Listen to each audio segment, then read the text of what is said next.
Why should women and people who are concerned about violence against women vote for you? Well, I hope for the same reason that anybody does. I represent an area that has a lot of single moms.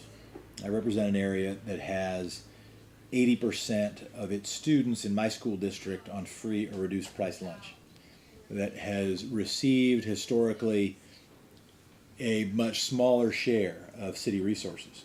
That impacts everybody. It particularly impacts the communities that are looking for cheaper rent, and then we fail to give the services to those communities, and that correlates very highly to women and particularly single mothers.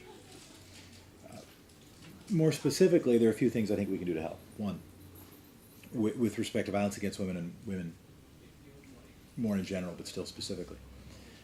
The Gateway Domestic Violence Shelter is something that we got to continue to support. I was proud to help raise some money for the Raphael House, another facility that offers emergency services to women escaping domestic violence. That will continue to be something that I work to help. I have worked for the last several years to advance reforms around human trafficking, which impacts everybody, particularly girls, particularly who we'd call in other contexts young women, but we have to recognize that these are girls who are getting too often victimized in modern day slavery, and worked in the legislature to advance some of the earliest reforms in our state around human trafficking policy. There's more we can do in the city. And then a habit of equity around hiring, around our economic development thinking, around how we plan our city, around priorities like earned sick days.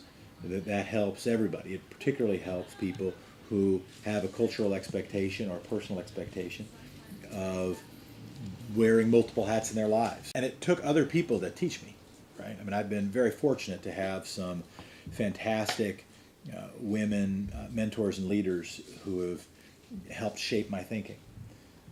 But what has now become clear to, I think, a lot of people, and certainly clear to me, is that if you impact poverty, if we target working class and communities of people that are having a hard time make ends meet, you're helping disproportionately women. And if you look to specifically help women and single moms, you are working to address poverty and you're working to address financial equity generally. Those two things go together in some really powerful ways. Okay. If you did not end up being elected, what would you do to continue to solve the city and its youth? Ask me after the election. I don't know yet. Thank you Thank so you much. very much. Appreciate it. Thanks for what you do. Have a good day.